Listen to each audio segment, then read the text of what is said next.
उर्वर मस्तिष्क। अगर आपको अपने काम से प्यार होगा तो यह कभी भी आपको बोझ नहीं लगेगा और न ही आप ऐसा महसूस करेंगे कि आप काम कर रहे हैं। अर्नोल्ड टोनेवी कहते हैं, काम और खेल के बीच एक स्पष्ट रेखा खींचना ही सबसे बड़ा काम है। निम्न सुझावों का पालन करके आप इस लक्ष्य को हकीकत में बदल सकते हैं। सुबह समय पर उठकर काम पर जाने की आदत का पूरा आनंद लें। अगर आपको लगता है कि आप फालतू मेहनत नहीं कर पा रहे हैं तो अपनी ऊर्जा का स्तर व रवैया जांच लें। उन चीज़ों की सूची बना लें जिनसे आपको थकावट होती है और ऊर्जा मिलती है। क्या यह कोई काम करने का ढंग है? क्या यह कोई व्यक्ति है या कोई ऐसी घटना है जिसे इस तरह की भावना पैदा होती है? अगर आप अपने जीवन से संतुष्ट नहीं हैं तो उसका आधार निश्चित करें। क्या यह अप्रसन्नता, खराब नौकरी, बुरे बॉस, सहकर्मी, अधीनस्थ या किसी और वजह से है? भारत में अब भी नियोक्ता की चलती है।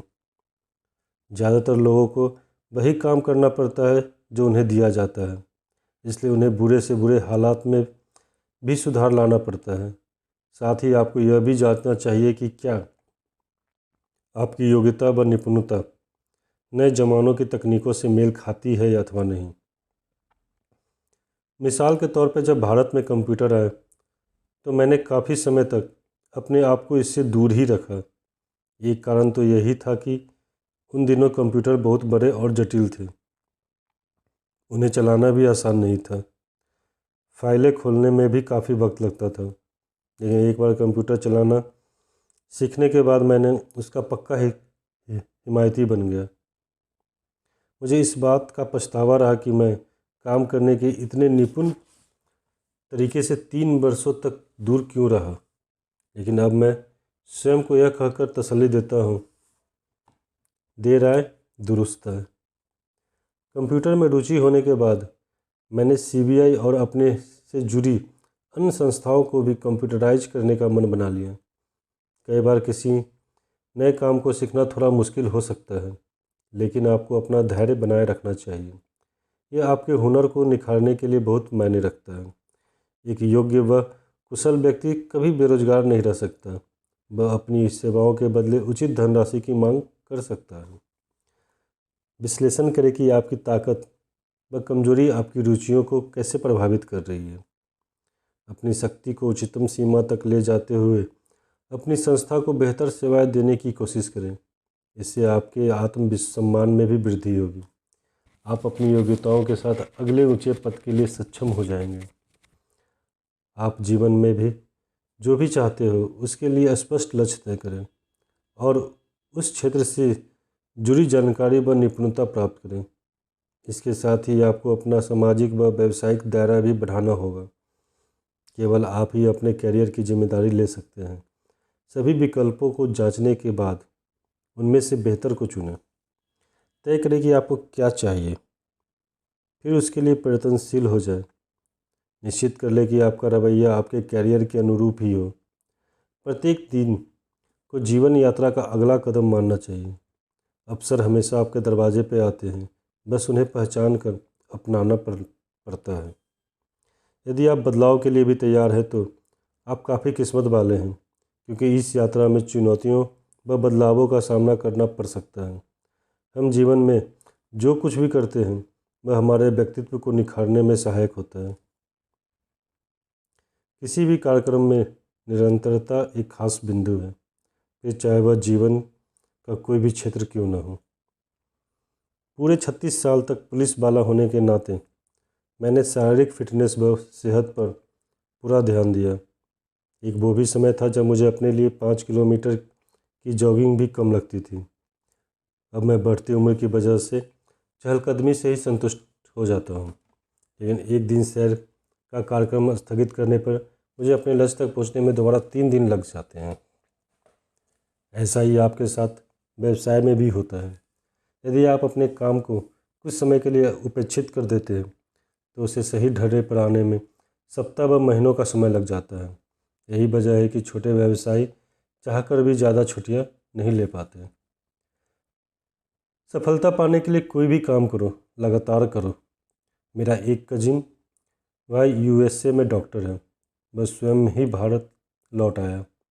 कारण पूछने पर उसने बताया कि वह कई कई सप्ताह तक क्लिनिक बंद ही नहीं कर पाता, क्योंकि क्लिनिक बंद देखकर ग्राहक टूटकर दूसरी जगह चले जाएंगे और उसकी आय घट जाएगी। यदि आप शारीरिक रूप से फिट न हो तो लगातार काम करते रहें। मनुष्य होने के नाते हम संपूर्ण नहीं हो सकते, इसलिए हमें कई बार लगने लगता है कि हमें सफलता नहीं मिल रही। एंथोनी रॉबिन कहते हैं, कई बार हमें लगता है कि हम जिंदगी की बाजी हार रहे हैं, जबकि हम जीत रहे होते हैं। ऐसा इसलिए होता है क्योंकि हम स्कोर पर ध्यान नहीं दे पाते। निरुत्साहित होते ही आप आसानी से भूल सकते हैं कि हमने कहाँ से कौन सी उपलब्धियाँ पाई है। इसके लिए आगे बढ़ते बढ़ते एक बार पीछे मुड़कर यह भी देख लेना चाहिए कि हमने क्या क्या हासिल कर लिया है। जीवन से आप जो भी पा चुके हैं उसे एक कागज़ पर लिखें कि बाधाओं के बावजूद आप क्या क्या पाने में सफल रहे। हम सबकी ऐसी कोई ना कोई उपलब्धि अवश्य होती है जिसकी तुलना सबसे श्रेष्ठ से की जा सकती है।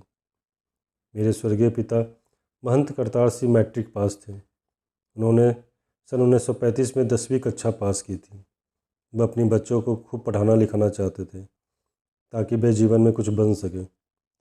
यह बहुत मुश्किल था, लेकिन मेरे माता पिता ने फिरोजपुर में मेरी हाई स्कूल की पढ़ाई के लिए प्रति माह 20 रुपये निकाले।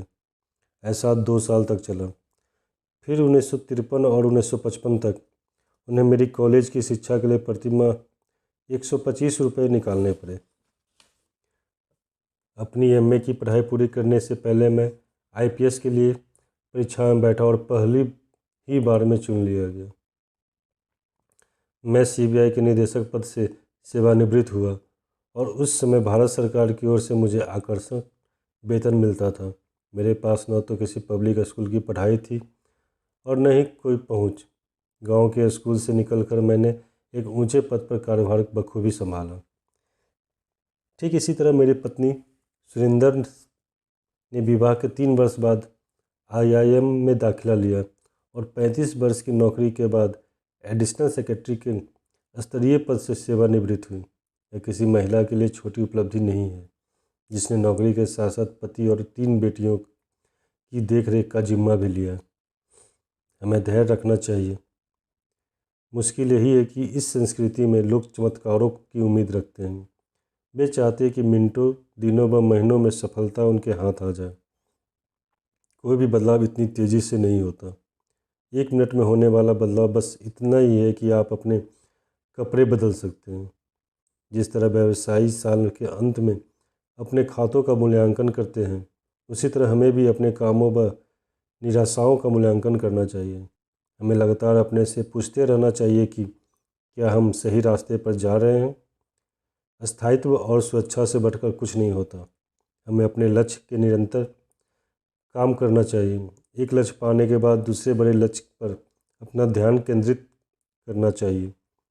जीवन की परेशानियों से घबराकर बीच में ही हिम्मत नहीं छोड़नी चाहिए। अपनी योजनाओं पर पूरा भरोसा रखें, क्योंकि वे ही आपको संपूर्णता तक ले जाएगी। नई अंतर्दृष्टि व समझ पाने के लिए आप उनसे मिल सकते हैं जो वे उपलब्धियां पा चुके हैं। मार्च 2002 में नकोदर के डीएवी कॉलेज के पुरस्कार वितरण समारोह में एक लड़की ने बहुत सारे पुरस्कार जीते।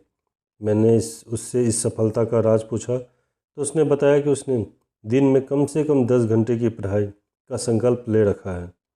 उसकी निरंतरता ही उसकी सफलता का रहस्य थी। दूसरों से अनुभव बांटकर भी हम बहुत कुछ सीख सकते हैं।